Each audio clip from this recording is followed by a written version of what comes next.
All right, so are you ready to dive into some serious espionage? Always up for a good spy thriller. Well, today we're diving deep into The Beautiful Rat, and let me tell you, this book is full of twists and turns. We see the story unfold through the eyes of Harry. Our protagonist. Yeah, Harry. He's a British intelligence agent stationed in Toronto analyzing open source intelligence all day. Kind of feels, like he's meant for something more exciting. I can see that. That world of intelligence can be a bit of a pressure cooker. You can say that again. And Harry, well, he's a bit of an introvert, loves his vintage MGTF, enjoys classic films, the third man kind of guy. Ah, a man of culture. Definitely. But he's also prone to a bit of paranoia, maybe sees patterns where there aren't any. But then again, In his line of work, that can be a valuable trait. you hit the nail on the head, and that's what makes the story so gripping. Right from the start, we're thrown into Harry's world where nothing is quite as it seems. He meets this captivating woman, Harriet, at a bar, and she just casually mentions working for a special task force. Red flag right there. Anyone familiar with spy thrillers knows that's suspicious as hell. Exactly. It sets off alarm bells for Harry, and honestly, for us readers, too. It's like the author is telling us, hey, pay attention, things are about to get interesting. Oh, things definitely get interesting. This encounter with Harriet is like a catalyst. Totally. Because shortly after, Harry stumbles upon the death of Chester MacDonald, an American consulate worker. And how does this Chester die? You get this exploding e-cig. You're kidding. Nope. Sounds bizarre, right? Almost comical. But Harry, with his training, he senses something is off. He doesn't believe it's an accident. Not for a second. And his instincts are usually spot on. So what does he find? Well, he finds this list linked to Chester with the very intriguing title, The Sister Project. The Sister Project. Mm-hmm. Okay, that's just ominous. Oh, it gets better. This list, it includes some familiar faces, like Harry's handler, Roger Ames, is on there. Hold on, his handler. That's his direct contact in the intelligence world, right? One and only. So yeah, major red flag. And if that wasn't enough, the list also mentions this mysterious H.K. Krisa, which, get this, translates to the beautiful rat in Russian. The beautiful rat. Now that's just asking for trouble. Right. The Sister Project, a suspicious death, his handler's name on a list, and the beautiful rat. It's like stepping into a classic spy film. You can practically hear the dramatic music playing. I bet. So what happens next? Does Harry confront his handler about the list? Well, not exactly. Things take another turn when Harry finds himself being interrogated by the police about Chester's death. Talk about bad timing. You can say that again. It really starts to mess with Harry's head. You see, he has this condition, pareidolia. Basically, he sees patterns everywhere, even in random things, faces in abstract art, that kind of thing. I've heard of that. So he's constantly second-guessing himself. Yeah. Wondering if he's seeing real connections or if it's just his mind playing tricks. Exactly. And in this line of work, that's a dangerous game to play. And just when you think it can't get any worse for Harry, it does. Another name on that list, this young hacker, Tommy, he dies. Hit and run. Very sudden, very suspicious. Talk about your convenient timing, right? That almost seems too convenient. Almost like someone is cleaning up loose ends, don't you think? Well, that's exactly what Harry's starting to think. And right when he feels most alone, most unsure who to turn to, guess who reappears? Harriet. Harriet. And she doesn't just reappear, she drops a bombshell. Okay.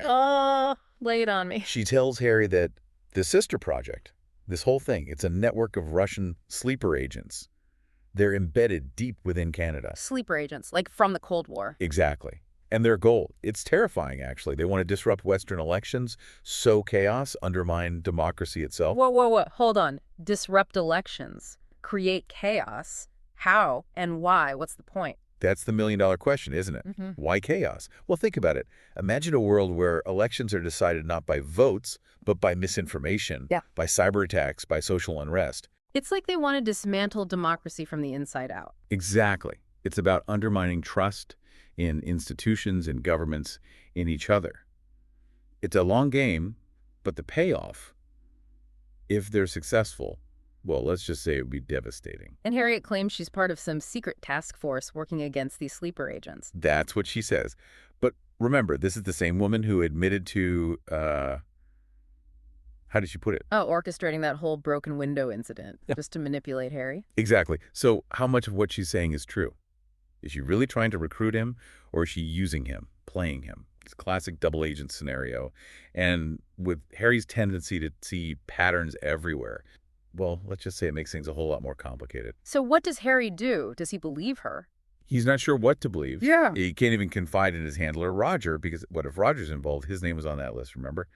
So Harry, he decides to seek guidance from someone outside his immediate circle. He goes to see Andrew Boley, this former intelligence officer turned art dealer. Interesting combination, art and espionage. Right. But Boley, he's an interesting character. He's like that wise, experienced mentor you see in those classic spy films, full of cryptic advice and knowing glances. So what does Boley make of all this? Does he know about the sister project? He does. He confirms its existence, tells Harry that it's a resurgence of a Cold War-era Russian sleeper agent program. He even warns Harry about the long game, how these agents are embedded, living seemingly normal lives for years, just waiting for the right moment to be activated. Living right under our noses. It's Yeah. a chilling thought. But how do they choose these agents? How do you even blend into society knowing you might be called upon to betray your country? It's a lot to process. It's the insidious nature of these programs. It's not about brute force, but about patience, manipulation, and exploiting vulnerabilities. And the Sister Project, according to Boley, it represents a new breed of these programs. They're using technology, social media to amplify their impact, to sow discord and manipulate public opinion on a massive scale. So we've got sleeper agents, election interference, and now social media manipulation. This is getting more unsettling by the minute. And remember that name, H.K. Kreisa, the beautiful rat. How could I forget?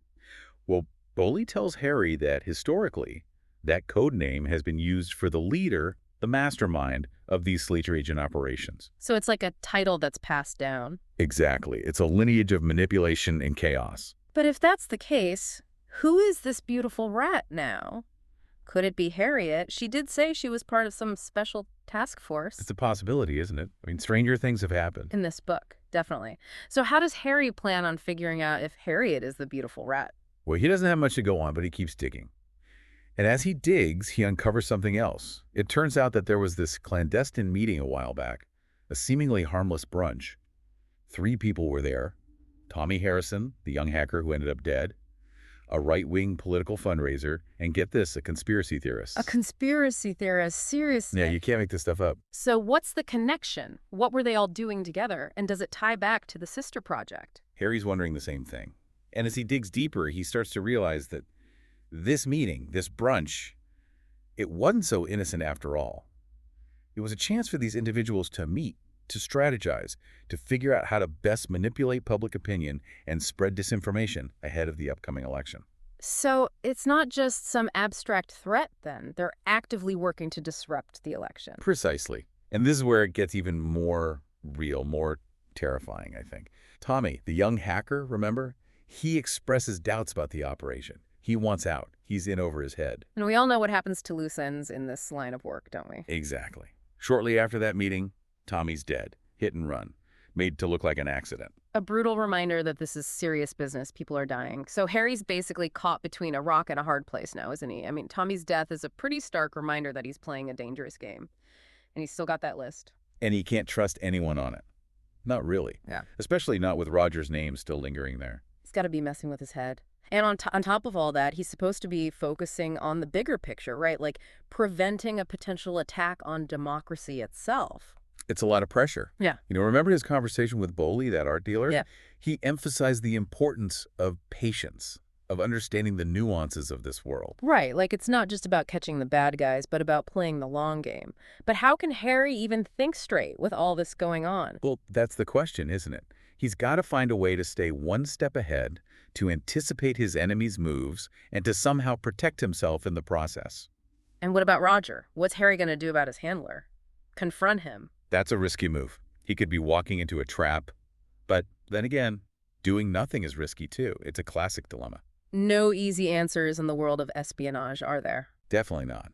But you know, Harry, he's not one to back down from a challenge, even if it means putting himself in harm's way to uncover the truth. And remember, he's got that analytical mind, always looking for patterns, connecting the dots. He might surprise us yet. So what's next for Harry? Does he confront Roger, or does he have other leads to follow up on? Well, Harry decides to focus on what he can control. He knows he can't trust anyone, so he relies on his instincts, his training, and a little help from an unexpected source. Oh, tell me more. Remember Harry's beloved MG, the one that's out of commission after that little incident? Right, the thing with the broken window. poor car. Well, his mechanic, Freddie, he's a real car enthusiast, has a soft spot for classic British cars. Always a good sign when your mechanic appreciates a vintage ride. Exactly. So Freddie, he lends Harry his prized Healy. Hold on, his prized Healy, that's a big deal. Car guys don't just lend out their babies to anyone. Tell me about it. It's a sign of trust. And I think for Harry, it's a symbol of hope, a little push to keep going. So he's cruising around in this borrowed Healy, trying to piece things together, and what happens? He bumps into Harriet again. You know it. It wouldn't be a proper spy thriller without a few well-timed dramatic reappearances.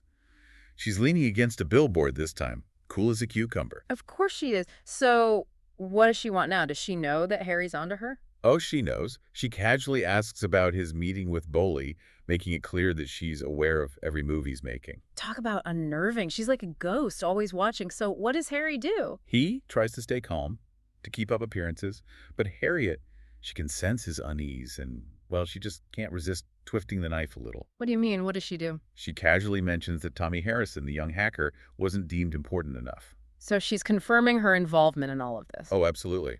No more playing coy. Wow, so we're left with more questions than answers. Who is this beautiful rat?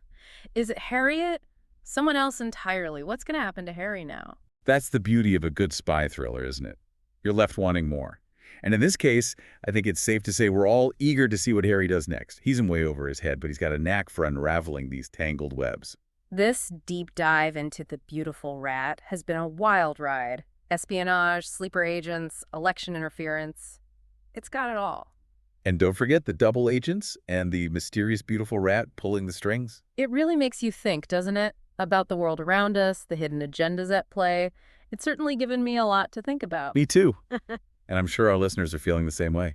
If you're intrigued by what we've discussed today, we encourage you to dive into The Beautiful Rat yourself. Trust us, you won't be disappointed. It's a thrilling ride from start to finish. And be sure to join us next time for another deep dive into a new world of intrigue and discovery.